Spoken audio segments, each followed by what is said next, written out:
أعوذ بالله من الشيطان الرجيم. إن الذين قالوا ربنا الله ثم استقاموا تتنزل عليهم الملائكة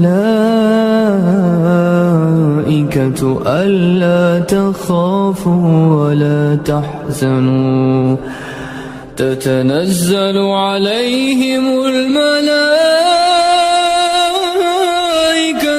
ألا تخافوا ولا تحزنوا وأبشروا بالجنة التي كنتم توعدون نحن أولياؤكم في الحياة الدنيا وفي الآخرة ولكم فيها ما تشتهي أنفسكم ولكم فيها ما تدعون.